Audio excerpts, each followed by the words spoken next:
Hello, Nicole. Welcome to the show. Hello, thanks for having me. I am intrigued to talk about HR and about design thinking with you today. Yeah, happy to. It's a topic I nerd out about, so can talk for hours. Awesome. We don't want to bore people, but I have a few opinions. Awesome. I will guide the conversation with my curiosity. And my first curiosity always goes in the same direction. When did you start calling yourself a facilitator? And actually, do you? I don't, actually. I consider myself a consultant, a leader, and an HR professional who has experience in facilitation. And I think it's a skill everyone should have because it makes you better at any job, really. What do you mean by that? I think it's a skill that in today's work environment, no matter what job, makes you more effective because at its core, it's facilitating conversations, effective conversations, guiding people, a diverse group of people maybe, towards a joint outcome. And I think it's just needed more than ever. I totally agree. And I like the way how you frame it, because then even as a consultant, you're using facilitation skills in order to include the group you're working with instead of just telling them what to do, which is kind of maybe the old school consultant way. I don't know whether consultants still do that, actually. Yeah, so I was trained, I'm a former Accenture consultant, so I was trained at a top 5 consultancy. And I don't know that I always co-created, naturally, even before I knew design thinking with my clients, because I always saw myself as somebody or more like a guide and a coach, and creating something with the clients that they could actually use afterwards, and not like a book or a presentation that would collect dust, after we leave. So I always wanted to, what I call create an executionable strategy. So even then, you lead workshops, and yeah, there's more bias towards you being the expert in the room. So that, and that has changed, and I have changed my perspective around that, especially since I discovered design thinking. That I'm more a facilitator of the conversation, and I'm, for example, one of many among the clients who ideates, for example, right? Traditional consulting model is I do analysis, I come up with the ideas, I create the roadmap for the client. And so now when I engage with clients now, it's we conduct the analysis, we ideate, and we come up with the roadmap. What has to change in your mindset and perception, and what has to change in your client's perception in order to make this possible? Because maybe to phrase it a little bit more provocative, what I can imagine is that the clients say, well, we are hiring you as an expert, as a consultant. Why should we do the work? Yeah, so let's start with my mindset. So I'm a recovering perfectionist. And I have found practicing design thinking is an antidote to perfectionism, because literally the model is you work out loud, you share as you go, you experiment, you fail. And so that was kind of hard for me, but the more I practice design thinking, the better I get. So that, and because that's also what you've been expected as a consultant, right? You create a deliverable that's 110% before you put it in front of the client. So that was a journey, and I'm still on that journey, but I find design thinking to be really helpful for myself. For clients, I'm now at a point where they actually engage me because they want to use a design thinking approach to the project. So they, at this point, know what it is, and they come with that specific ask. So they know it won't be a traditional consulting project. Now I combine my experience in consulting and analytics and design thinking when I engage with a client. So design thinking is a method that I use on a project, but I combine it with and my HR experience. So, and what I find interesting, sorry to interrupt, because I think it's also interesting for the audience, because sometimes facilitators wonder whether they put forth the method they're using. And actually, by stating that you're using design thinking as a consultant, you're attracting a very specific kind of client in the first place. So you can fast forward around all these conversations of how much input you expect from their side and how collaborative it is. Not fast forward. There's still quite a bit of education that takes place, but definitely more an openness. Mm-hmm. To your point, yeah, the clients that come and want to engage with me definitely are open to listening, and they want to have that approach. There's still an education piece that needs to happen, especially design thinking is, I think there's over 2,000 methods out there that you could deploy, right? So it's like walking through, depending on the project, what is sort of what's the approach we want to take and why, and sort of talking through that still takes some education. And I would like to dig a little bit deeper on what you just said about all the different methods around design thinking. And maybe even there we can start with, what's the love story between you and design thinking? Where did you meet? When did you get engaged? I think it's funny because everybody who has a non-design background, who discovered design thinking, remembers exactly when they did, because it's such a profound experience. So I remember exactly, it was about 6 years ago when I was working on a talent acquisition strategy project with a client. And we were talking about leading a hiring manager workshop. And the CHO said, well, our innovation lab engages our leaders in some sort of creative way. Why don't you talk to them? So I talked to them, and they use design thinking. So we co-created the hiring manager workshop, and I was just blown away by the potential of the method to human resources. And I'm not, I'm German. So I'm naturally skeptical when it comes to fads and trends. But this was something that I deeply felt could have immense potential for the function. So I became a student. So I studied with IDEO. I became a coach for IDEO. I got Luma Institute certified. And now I teach at Northwestern University, where we help students apply design thinking to organizational design. And then I started integrating it into my own offering around employee experience and capability building in HR. Wow, what a love story. I love that. And which makes me very curious in your opinion or perspective of, when we say design thinking, is design thinking?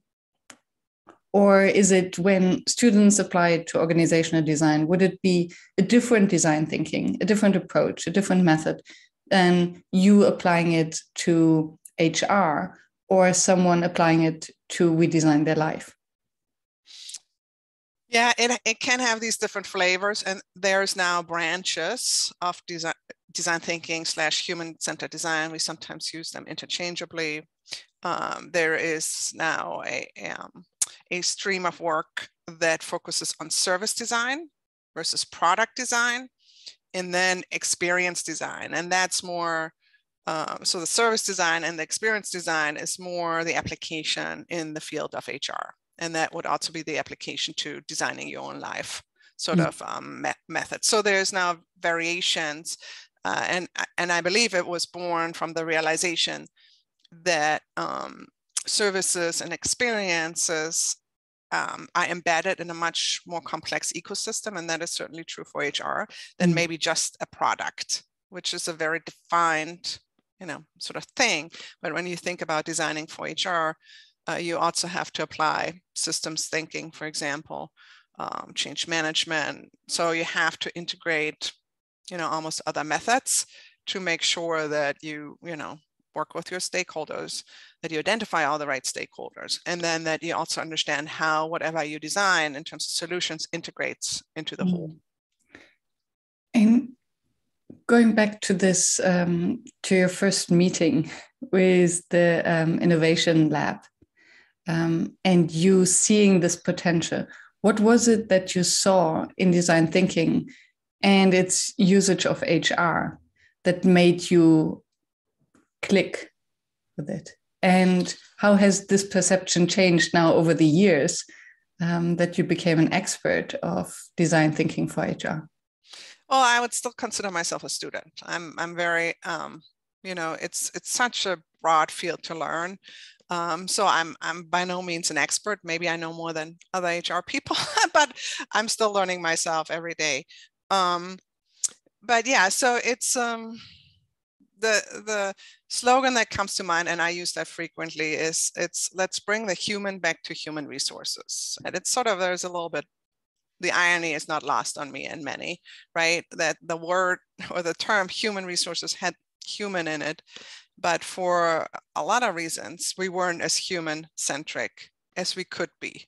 And so I felt the potential of design thinking could help unleash that, because I always felt, I've been in the profession for 20 years and I've always had a latent optimism about the function that I felt we have not quite lived up to the promise that we could deliver on, which is making the lives of people at work better, because that's where they spend most of their time. And by that, making the company ultimately more profitable, right? But that there is this tight connection in that we have this sacred obligation to do that, right? How cool would it be if we created organizations that would focus on the human first, right? So I've always had that belief that HR could live up to that. And I feel design thinking is a method that can help with that. And then when the pandemic hit, as bad as it was, it unleashed that potential. For the first time, I've seen how now HR has a front row in shaping the organizations of the future. And that's exciting. Why did it need a pandemic? What was it about the pandemic? Yeah, that's a good question. Because it has shown the human side of people, and that we can't separate our private lives and our work lives, which that was sort of the encouraged norm beforehand, right? You're really not supposed to bring your full self to work, right? And there's an expectation that we have an organization of you, the employee, how you're supposed to work, where you're supposed to work, how long you're supposed to work, and all these rules and guidelines constricting people in how to shape life and work. Mm-hmm. And in the pandemic, we have seen that literally falter. We have seen that was an artificial construct for the most part, I believe, right? And now, of course, we're seeing what's called the Great Resignation, or with all other terms, that people, since the economy turned around, that people see that and they feel more empowered. We are in a talent market now. And I think especially employees whose companies were not responsive in a human-centric way through the pandemic, employees remember that. And now the tide has turned and they're seriously considering their options, right? And so HR, first, they were really important in terms of response, crisis response to what needed to be done in terms of safety for employees, making hard decisions with executives around possibly layoffs because whole businesses faltered during the pandemic. But now really strategically rethinking, how can we reimagine how work gets done in the future? And using sort of agile and design thinking principles to do that, because there is no playbook. And whenever there's a big, wicked problem with no playbook, and when it would benefit from a human-centric approach, meaning co-creating with others, that's when you should use design thinking. And this is the right problem to address with these methods. And yeah, before we dig deeper into that, it's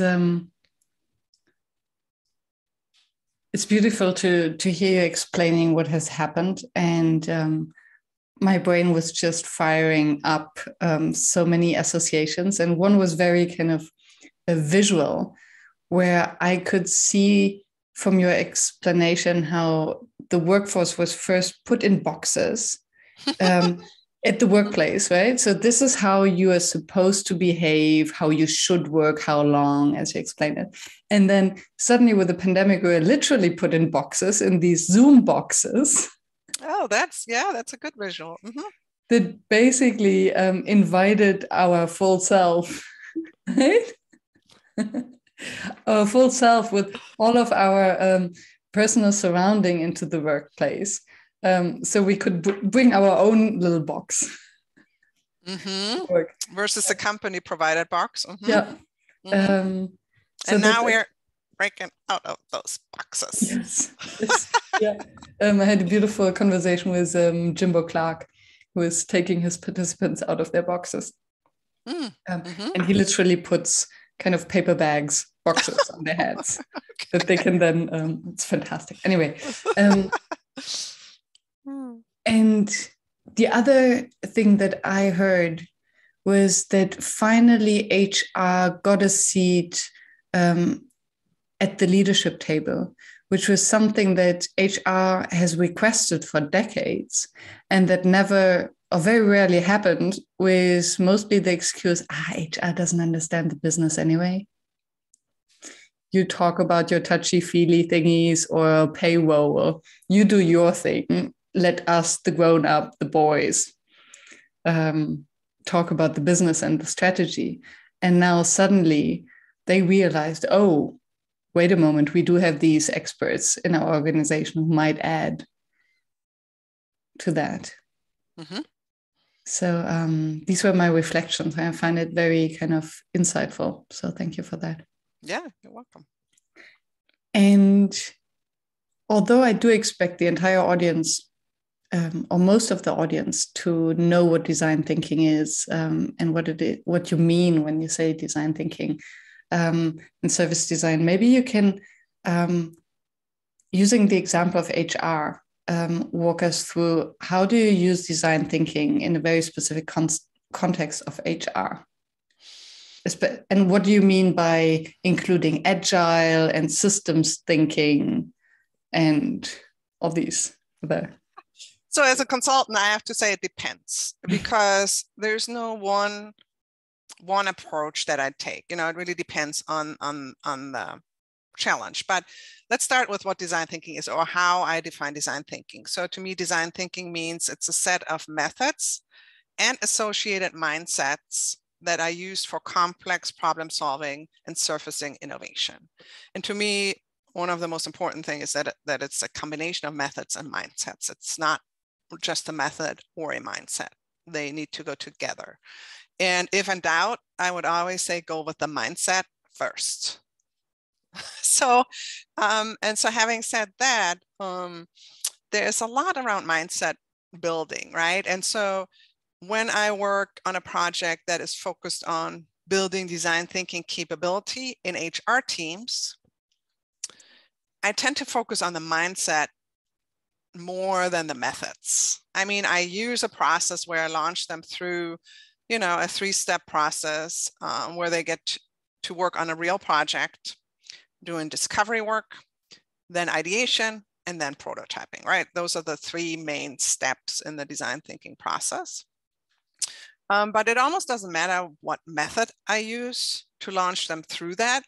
What really matters and what I hone in on, and that's where also facilitation comes in, is what are the mindsets? So I have prompts and reflection questions and group activities that foster that mindset building. And so for discovery, that would be curiosity and going in with the least judgment we can, which is hard because, especially as HR people, in essence, we have been trained to judge. We have been trained to judge when we hire somebody. In essence, that's a judgment, right? We have been trained to judge who gets promoted, who doesn't, right?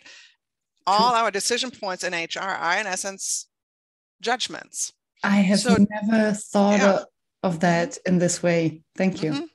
So to go in and have an exploratory mindset, a mindset of curiosity, I always say, be like Sherlock Holmes, sort of look for the puzzle pieces. So that's the discovery mindset. And then we go into the ideation mindset, which is also tends to be hard for HR professionals who are non-creatives, non-designers, to really think out of the box. Maybe we use even drawing to create ideas, very hard. And I still remember when I was ideating for the first time and I was supposed to draw ideas, I was literally blocked by my inner voice who said, you suck at drawing. And so I could actually not ideate. And so when I reflected on it, I started practicing it and so forth, right? But the first ideation was super hard because it blocked me. So then we get into creativity. And then the last stage is the prototyping and testing phase. And the associated mindset is experimentation, learning from failure, things like that. And also understanding how a prototype, you can imagine a prototype of a product is something easily to imagine, but what does a prototype look like for an experience? So that requires a little bit more critical thinking and creativity. But so those are sort of the three main steps in associated mindset at a high level. And then how that applies to a specific HR project really depends on the scope and the topic and what we want to accomplish. Yeah. It's interesting. So I was already not surprised, but yeah, it becomes so obvious once you hear it. Yes, HR people do judge. And I can also imagine that experiments in HR is really not what you're usually looking for, because you don't experiment with humans. Yeah. And an experiment in HR can be very costly. Mm-hmm. So it's a rather risk-averse entity as well. Mm-hmm. So also there needs a real mindset shift to happen, I assume. Yeah, you have to apply a lot of care. Mm-hmm. That's true. And I have my own podcast. It's called Talent Tales, where I interview HR leaders who have pioneered design thinking in the function, because it's still emerging. It's not very broadly known or accepted. And I interviewed Lee Kim from Pfizer, actually. Yeah, that's right. We know each other. Yeah. And so it's so interesting. So she doesn't come from HR, but she works with HR. And there was just one thing that she said, and I was like, my mind was blown away. And that goes back to a little bit what you said when she said, yeah, so when I do interviews with my coworkers, it's a little bit different than if I do interviews with external customers, because I feel I have an obligation. They're my colleagues. So there's a different kind of care. I'm not just conducting a research interview. I'm talking to a coworker. Mm. And what is the responsibility that comes with that? And I was just blown away by that, right? Yeah, we can't just mindlessly go through the design thinking process, including doing research interviews, to extract their knowledge. We need to be a little bit more, caring and thoughtful in the process, and think about what can we give back to them, and how can we really make them feel valued for what they shared. Maybe it was even very sensitive thoughts and feelings that they shared, right? And how do we need to take different care of our employees as users than external customers? Makes so much sense. Mm-hmm. And related to that, I wonder, how do you approach the danger, the risk that there is this bias of being in the same organization? So as much as we want to approach a research project with the beginner's mindset, with curiosity, especially in HR, where you know the organization so well, or you think you know so well, how do you get rid of it? Or how can you test yourself to challenge your perspective, also to challenge what you actually hear? Is this what the person really said? Yeah, it's really hard, especially if you're internal, and also to layer on, let's say you're trying to examine a program that maybe you designed or you are in charge of. So it's really hard to be objective when you collect feedback about it, right? Mm-hmm. So that's the other layer. A few things. So first of all, you should never do a research project just by yourself. You always want to have a diverse group of researchers, so you can bounce ideas back and forth and challenge each other. I heard this, I observed this, what did you, and then sort of wrestle with it together. That generates more objectivity already. Then I always advocate to use a combination of various research methods, not just one. So not just interviewing, but also, for example, journey mapping, scholarly research, data analytics, journaling we did for our last project, right? And so have different methods as well, because then that creates a little bit less bias. And then the last piece is, who are the participants you're interviewing? That group also is diverse in the various sort of categories that you need it to be diverse. So if the researchers is a group of, is diverse, the methods you use is diverse, and then the participants you include are diverse, that, can create, it's still subjective ultimately, right? But you can create more objectivity into the process. Yeah, and what I just realized is that if you're in the HR position and you're doing this for your own organization, you do have the opportunity to really have a random sample, which is almost impossible if you're running a design thinking process in the outside world. True. Yeah, because you have access to all the background, the data, and you can. And if the leadership is with you, you can just tell them, okay, and you will participate, full stop. Part of your job. I mean, it sounds more cool than it is. So of course you want to invite them and you want them to be excited about it, which is a very nice opportunity. Yeah, so you can be very thoughtful about, and whom you invite in. Yeah. And that also comes with the responsibility though, right? So you have to make sure that you're not biased in whom you include. And there's some great work that's been done, because design thinking has come under criticism a little bit, that it's a method that was designed or developed by white men. And so what does that do to a method, right? If the people who developed it and who mainly use it is very homogenous. So, and one great work that I like to refer there to is, it's a book called Design Justice. And so the author talks about, that risk and that danger. And I had sort of an aha moment when I read her work around who designs and who designs in HR. And so I started digging into the data of the makeup, around the makeup of HR. And 65% of the HR function is white and female. So it's a little bit, it's similar, right? If you look at the demographics of the function, who is the designer, and you want to design something that is inclusive, be conscious of that, right? And so if there are a bunch of white HR ladies designing something, that's maybe not the best way to go forward. So who should be on that team, beyond that demographic? And I think it's, so I first thought, is it the faults of a method? So the method is only as good as its application, right? Yep. And I think the fact that you can truly randomize a sample of participants already brings in lots of inclusion that otherwise you would not be able to.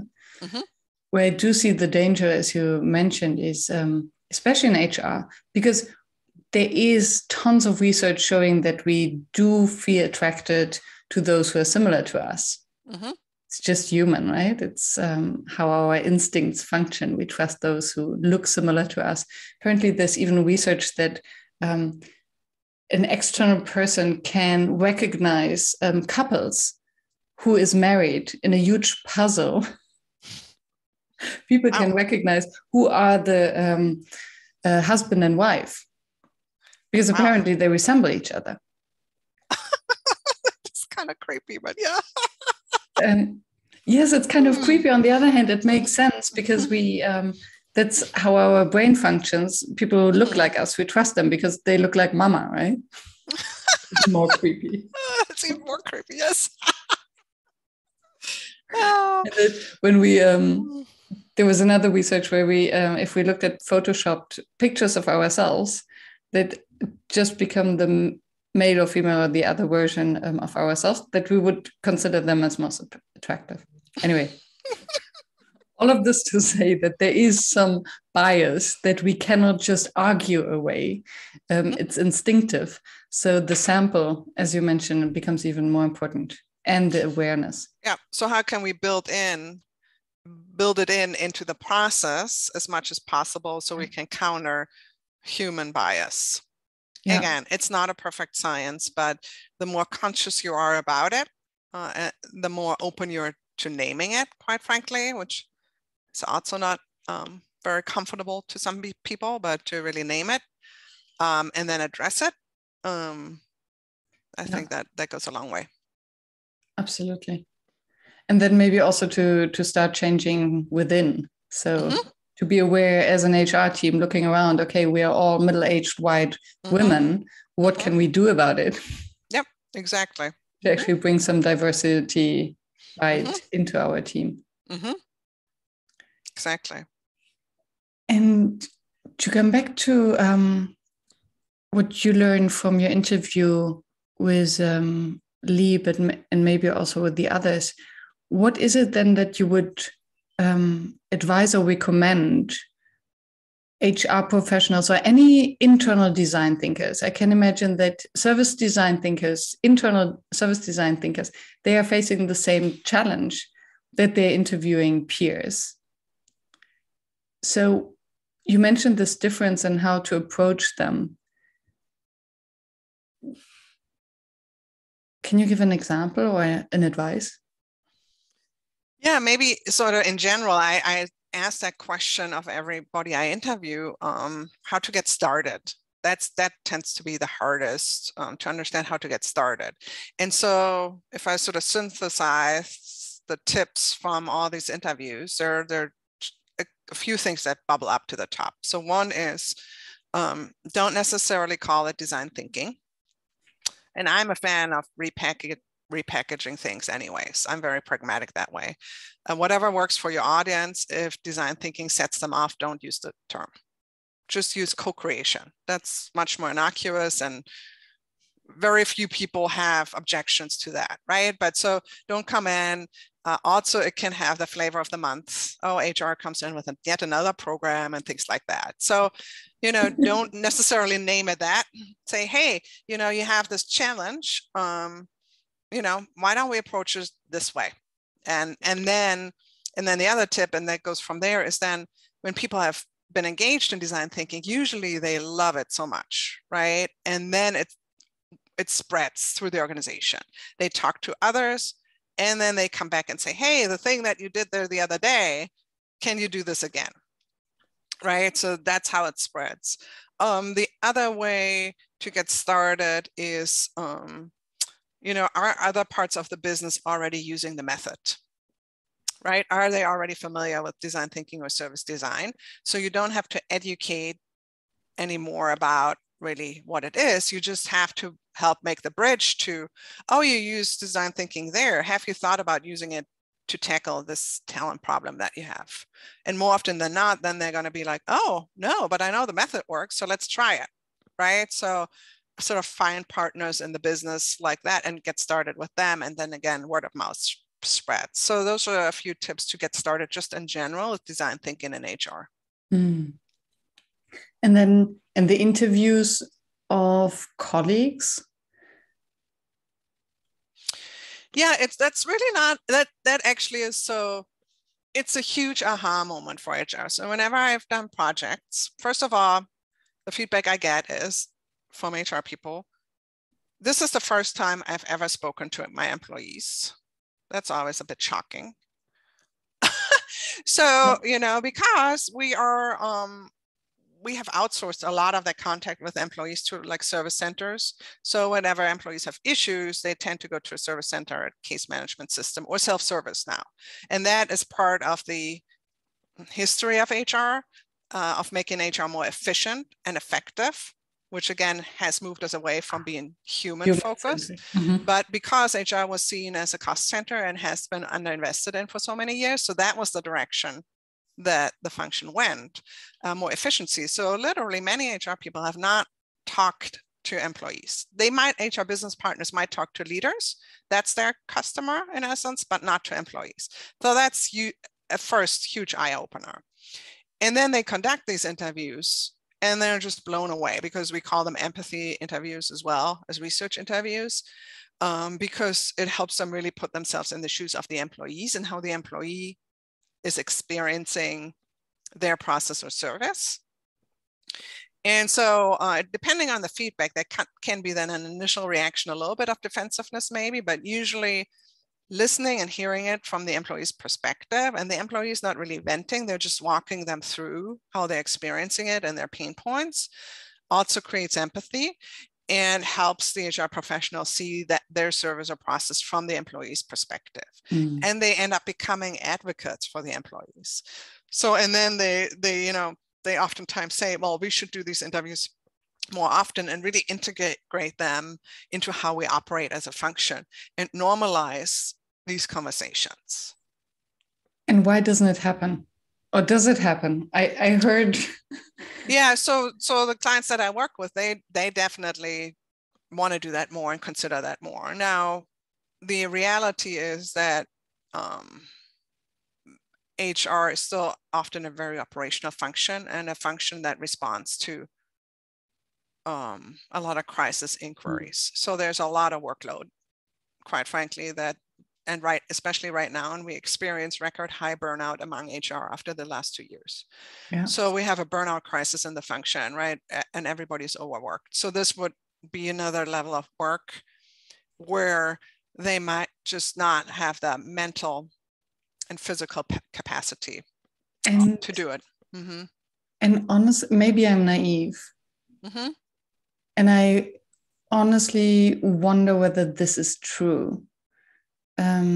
Because it could be that by bringing some humanness, some empathy, some deep connection through honest conversations back to HR and the organization, that this actually gives back energy, that the workload, the being efficient, the only taking care of problems and crises and burnouts would actually heal HR people. So not seeing it as a workload, but it can almost be therapeutical, even if you're in the interviewer position. Mm-hmm. I agree, and that's what they experience when they go through it, right? It's just then there's so many, and I agree. I think we fundamentally need to rethink how we are structured in HR and how we operate. But as long as the system around it is not changed, it makes it really hard for the individual to maintain that. Yeah. And it becomes an added thing to their long list of things they need to do. Yeah. But if we fundamentally reimagine how HR is structured, not in the current silos, because that's not how employees think. They don't think the way about their experience in the way how we are structured. Again, we were optimized for efficiency and effectiveness. So it requires us to completely rethink how HR is structured, where we focus our energy on, what we need to outsource, which is all the administrative tasks, really, quite frankly, I think, and focus on the human and strategic tasks. But that has not happened at scale yet. Yeah. Yeah. And I think exactly what you say, it needs a rethinking in general how we approach work. Because it's not only about HR and making time for that. It's everyone. So if someone is approached by HR, I want to have an empathy interview with you. And this person saying, are you kidding me? I have back-to-back meetings. I have all these priorities. I don't have so much workload.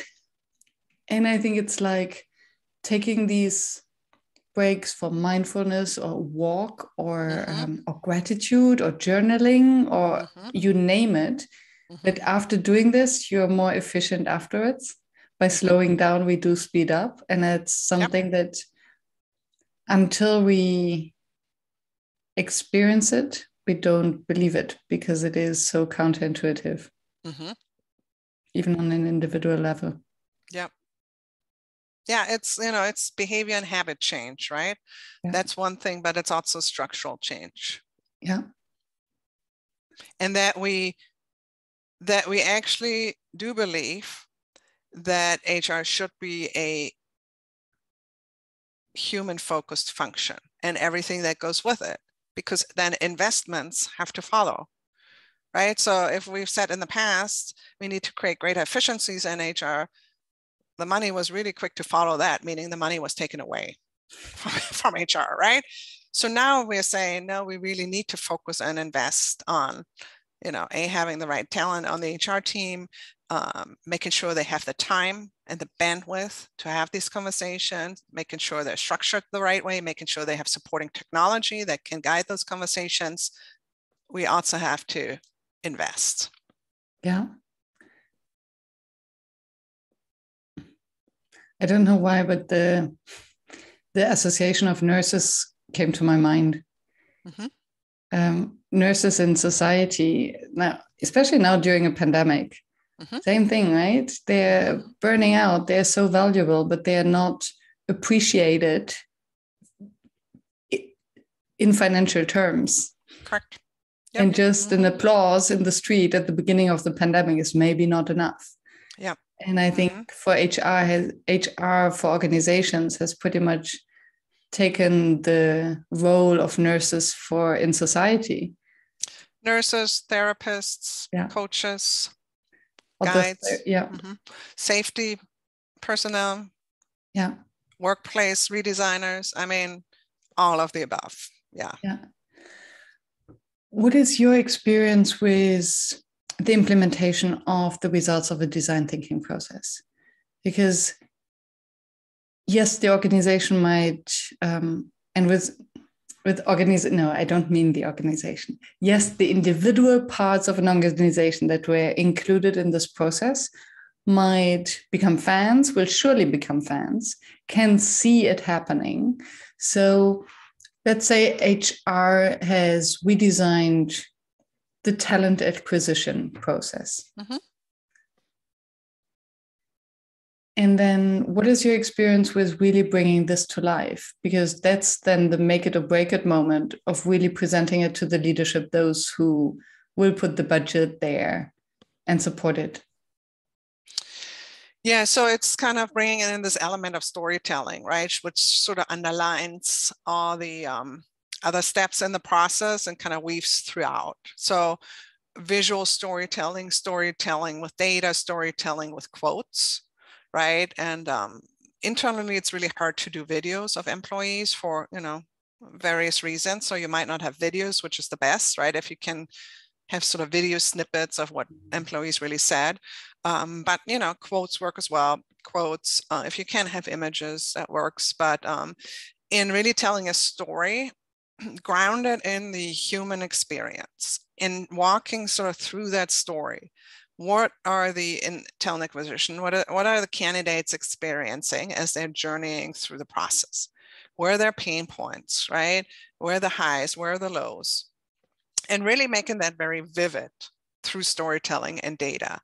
That tends to have an impact because then they really feel like, oh yeah, this is what they really said, right? So, but I like to combine that with quantitative insights because many executives are still very quantitatively minded. So to take away that objection right away, I use qualitative and quantitative data together to tell the story usually.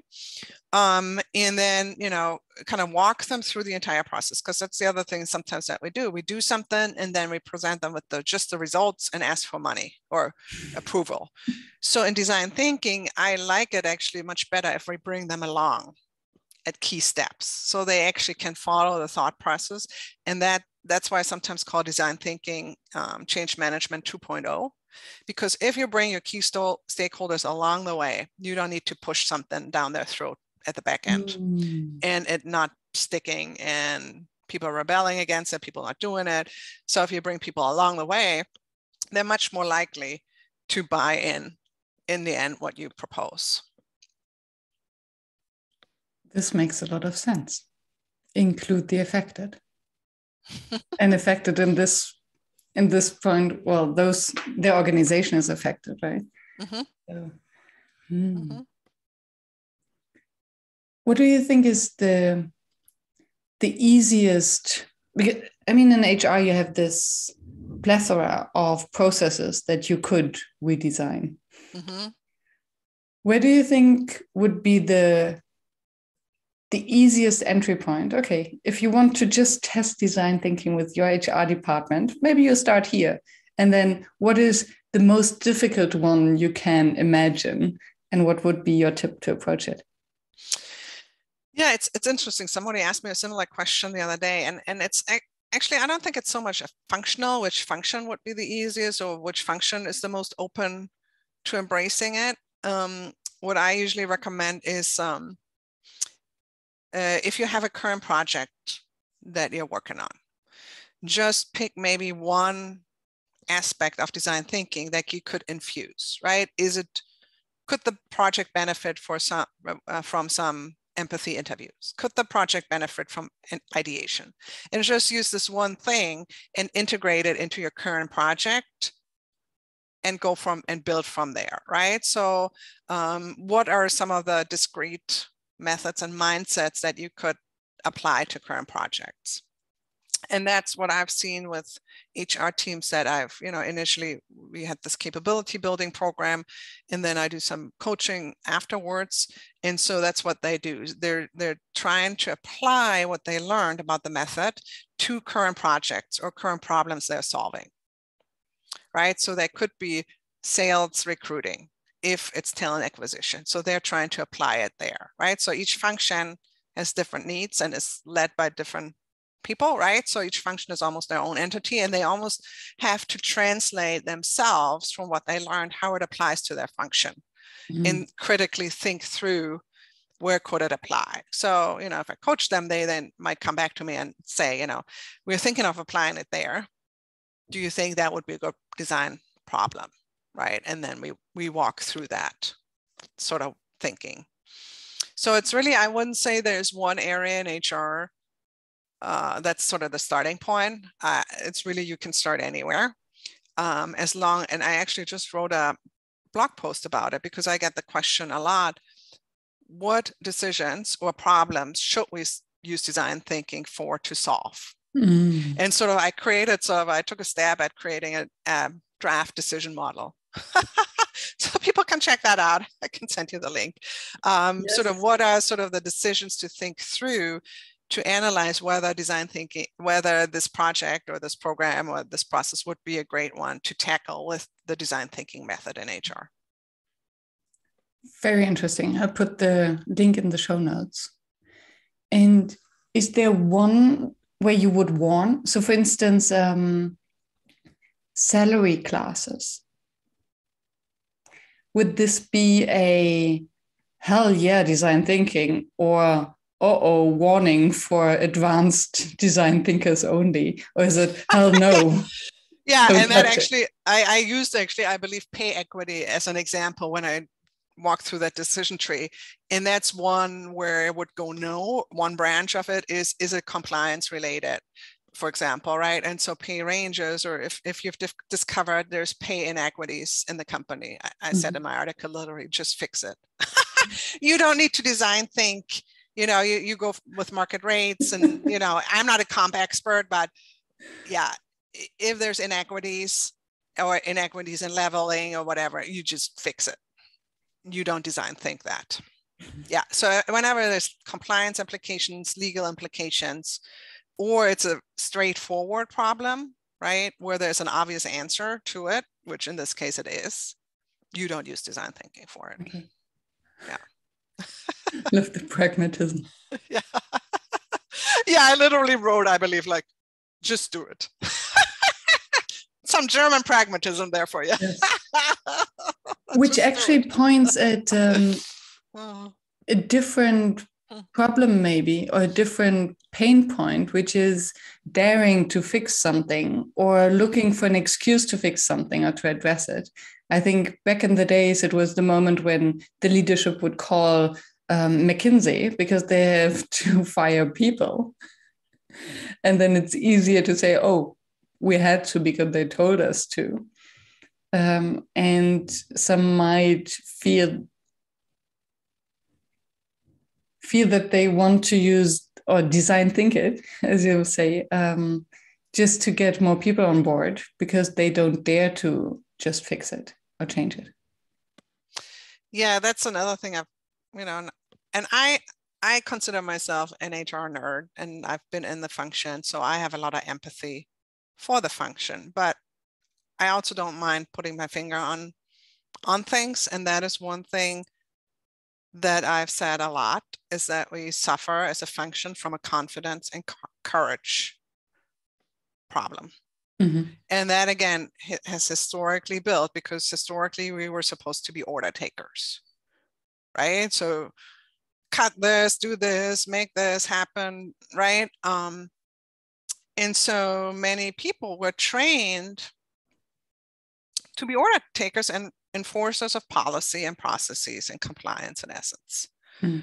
And that did not train people to be confident and courageously speaking up when they maybe saw inequities in certain processes, right? So I think that is something that, as I talked about rethinking the HR function overall, that is one area that we need to be very honest about and also invest in, and provide the space and the support from leadership, right?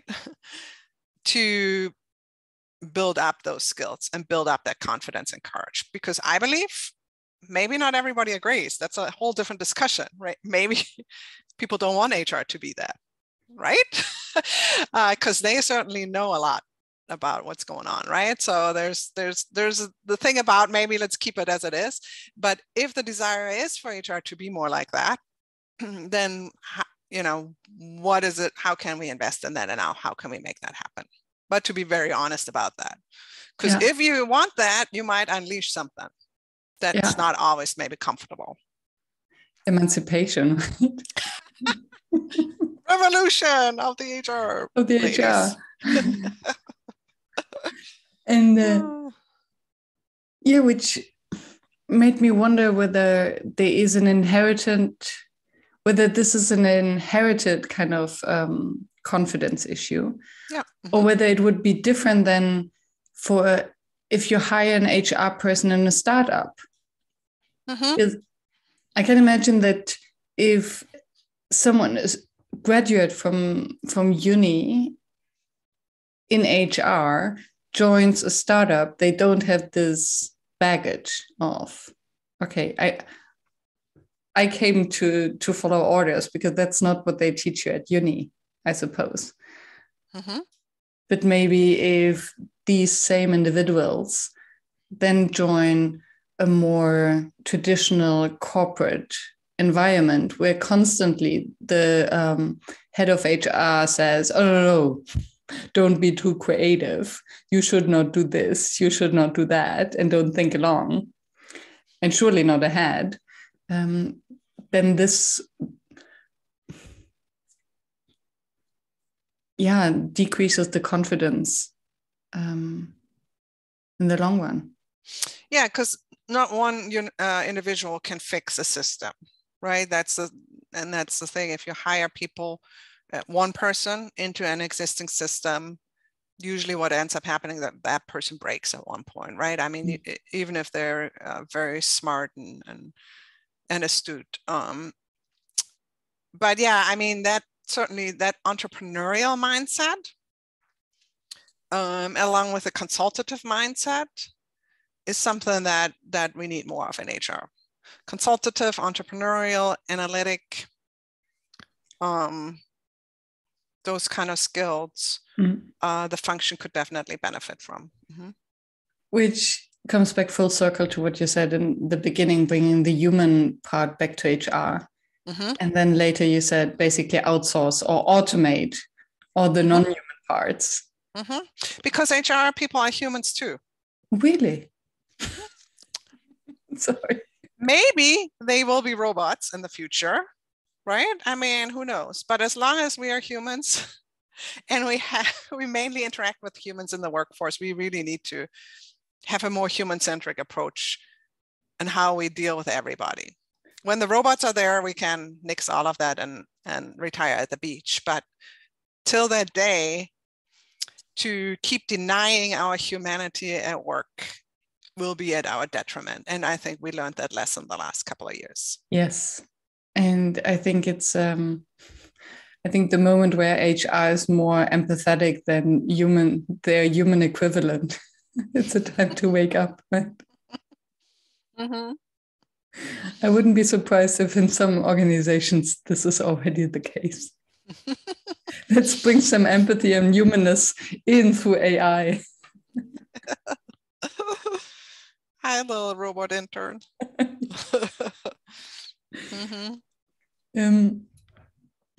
One question that I ask all my guests, and I'm curious what you say from your HR and design thinking perspective. What makes a workshop fail? I think a couple of things. One is not being clear about the outcomes you want to achieve. And because you always have constraints in terms of time and type and number of participants, right? So what are realistic outcomes that you can accomplish within these constraints, right? And sometimes I think people just go in and say, yeah, let's have a workshop, but are not really clear about what they want to get out of it. So that's one. And another thing I think is would be failing to include everyone's voice and defaulting to the loudest voice and or the voice of the highest paid person in the room, right? And that's why I like design thinking as a method, also for facilitation, because it has built-in structure that helps address some of these things and cuts through the politics that inevitably creep into every really meeting that we have in organizations, meeting or workshop. Yeah, which brings me to a very hands-on question, actually. How many literal workshops do you actually need in a design thinking process? And how much of the process can actually be done asynchronously and might be just blown up and become too much just because we like the workshopping part so much? Yeah, a lot could be done asynchronously, but it depends on the client culture. I have had clients that, again, HR is really overwhelmed. So asynchronous work just gets lost in the shuffle. And really the time they have blocked for this work is workshop time. So it's up to me as a consultant to early on assess what would be effective in engaging with that particular client and then design around that, right? So if I find out early that they're just not able to review or do things asynchronously, then I need to make sure I need to then define what are the things that I need to get from them in a workshop. So again, defining my outcomes. If the client is used to asynchronous work and works really well, yeah, then I can reduce the number of workshops and we can structure the project more around asynchronous work. This makes so much sense. And just the affinity to be aware, okay, do you have time and headspace? Can you make time actually for asynchronous work? Or would it make sense to actually send out a calendar invite for asynchronous work? Mm-hmm. Okay, we can meet for half an hour to brainstorm. We'll be silent, but it's blocked in your calendar. Mm-hmm. Yeah, so you have to figure out early what will work, so then you can structure your project accordingly. Mm-hmm. Makes total sense.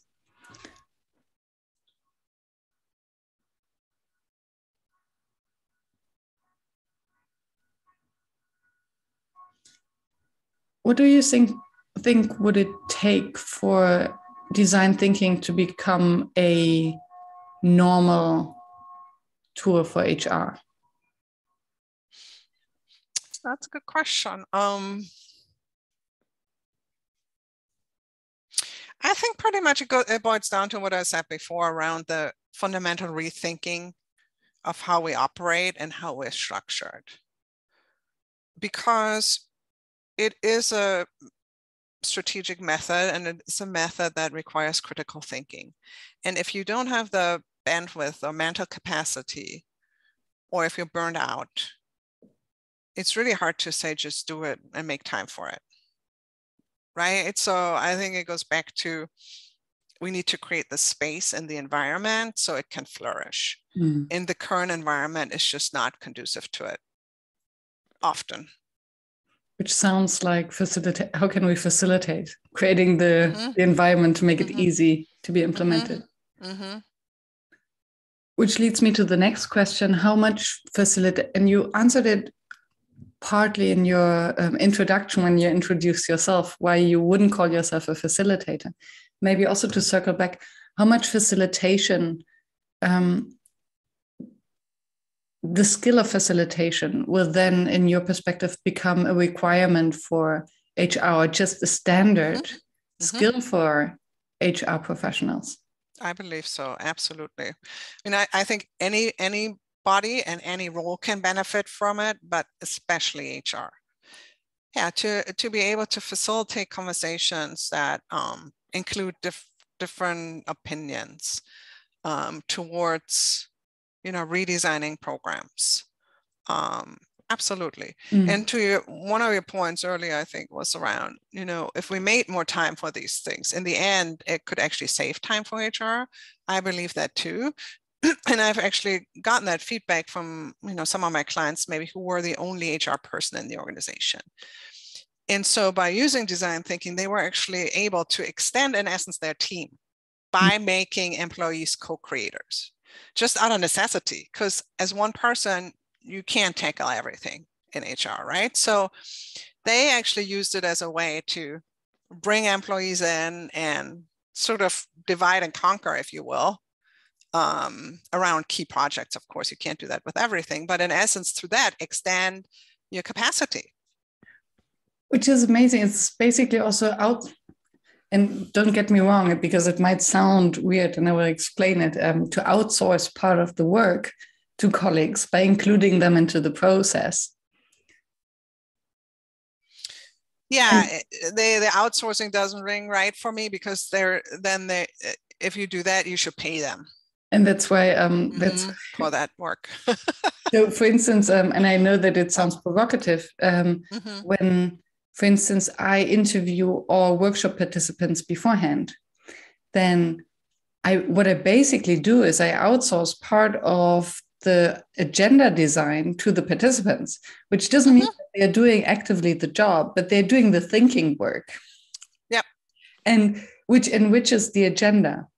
Yep. And I can imagine that if you're alone in HR and you use design thinking, then you can use this type of outsourcing, which doesn't mean others doing your job, but others doing the thinking job. Yeah, that's why I like co-creation. Yeah, I like to use the word co-creation, because that's really what it is, right? You're co-creating with the participants or the people who will be impacted by what you're doing. Yeah. And so there is a self-interest in it, right? If they have a lot of pain around a certain area, that they will want to be part of the solution. Yeah. And that's the other thing that I always say is, I'm a big fan of treating our employees as adults, right? Because sometimes that's the other thing that sometimes is a fear in HR. Well, we can't ask our employees, what they want, because we might not be able to deliver on it, right? They might ask for billions of dollars, or they might ask for this and that. And I said, well, they're adults. So one part of this is to set realistic expectations up front with them, right? And explain how the process works. We might not be able to, implement all the ideas you came up with, but we'll walk you through a process where we will prioritize together based on certain constraints that we have, right? Everybody gets that. Now, some might not like it. That's fine. But they all will understand if we just tell them, this is how the process works. Are you interested in participating? Yes or no? Yeah. And I have seen I don't think ever that employees came up, if you launch them through this process and co-create with them and walk them through rationales, that they come up with outlandish things that can't be implemented. Never experienced that in my entire career. But that's certainly also fear that might hold HR professionals back in co-creating with employees. Yeah. Yeah, and expectation management and framing the question. And then again, this brings in the facilitation skills. Something we learn there. Yeah. Before we close, I have one more question. Going back maybe almost an hour, where you mentioned that when you first started your first design thinking workshop, and you were asked to ideate by drawing. and you were terrified. What was your strategy, or how did you overcome that? How do you now, with this knowledge and experience, make it easier for others to do that? Yeah, that's a great point. So I use a warm-up activity, for example, and one that I use almost all the time is called What's Your Superpower? And, draw it on a Post-it note. And that's a very, safe and fun way to just get people a little bit in the creative mind space. And then I also might share my story. It really depends on the context. I might share my own story of how I got stuck and how I got over it. And then also encourage people and say, hey, you don't have to be Rembrandt to draw. Drawing and design thinking can literally be stick figures. The goal of it is to create a visual that gets a point across, right? And most people can get that from stick figures, right? So it does not have to be the perfect drawing. It literally is sketching with stick figures. Yeah. So, so to kind of help them understand when we say drawing, when we say visualization, what do we mean by that? And now, of course, with the visual tools, quite frankly, it's become easier because now you can use symbols and upload images, and actually that part is actually much easier now for better or for worse, right? Because for worse, people don't learn really anymore to draw, unless I guess you could make them physically draw and then have it uploaded to the tool that you use. Okay. But oftentimes, why? Because oftentimes there's a time factor, and if they can do it then I might as well have them use symbols, right? So in a sense, that has made visualization actually easier, the virtual tools now. Mm-hmm. Good point. And how did you overcome it? Oh, my own. Yeah. So with reflection, I noticed that. So I'm like, I usually have a lot of ideas. Why was I so blocked in this ideation? That's really not like me, So I'm like, first I was really frustrated because I'm also a bit competitive, and I think they said you should come up with 50 ideas. And I'm like, why can't I come up with 50 ideas? So I was really initially very frustrated. And then came the reflection, and then came the realization that I was listening to this limiting voice in my head about the drawing part, not about the ideas, but that blocked me. So, and then I'm like, okay, how can I overcome that? That was sort of the third part. So frustration, reflection, action. And action is literally what I tell my participants now, stick figures, stick figures are fine. Just get my point across with symbol and stick figures. And so I started practicing that. And I'm still not a great sketcher, but it doesn't matter, right? But in parallel, it's definitely a skill that is one of my weakest in the design thinking toolkit, along with storytelling. So I try to find ways on a daily basis where I can practice these things. So with sketching, for example, it's instead of taking written notes, doodling, or, and I'm actually going to, with a group of people, I'm going to actually take a sketch note, sort of self-guided course very soon. So I can become better at sketch noting. But that's just, you don't have to do that, right? But that's just me, a skill I want to hone a bit for myself. And then storytelling is another one. Germans maybe are not very natural storytellers. I don't think so. I wasn't, maybe Northern Germans, but very much to the point, and this is what it is. So that whole making up stories and coming up with stories to get a point across is also not my thing, but it's definitely not only a design thinking method and tool, but also a leadership tool. I mean, it's so important for everything we do. So I've been honing that, and that I just do by, coming up with maybe little stories and anecdotes, and then practice them anytime I'm presenting something where it makes sense, right? Try to infuse it, see how people react. Yeah. If they don't react, then kind of tweak it or don't use it anymore, right? But so find ways where you can sort of safely prototype some of the stories you come up with. So in the design thinking mindset. Exactly. That's just some of the skills that I am trying to get better at. Wonderful.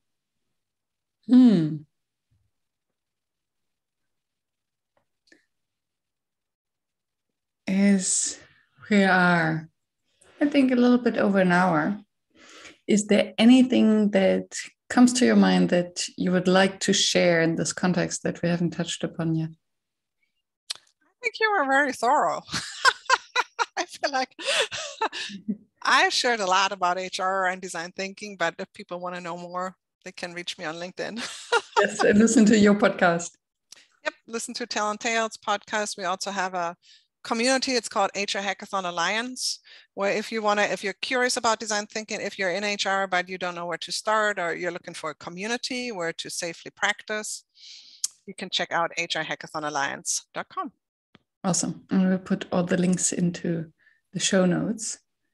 And thank you so much for sharing so generously. Thank you for having me. Yeah, hopefully more HR professionals will now dare to use some of the steps of design thinking. Dare to design. Oh, I love that. A t-shirt. Mm-hmm. Dare to design. Yeah, t-shirt. I have actually a t-shirt I didn't wear today. It's called "Let's Bring the Human Back to Human Resources." So we have a shirt like that. Awesome. Mm-hmm. Thank you, Nicole. Thank you. Take care. Bye. Bye. Dum, dum, dum, dum. That's the end of the podcast jingle.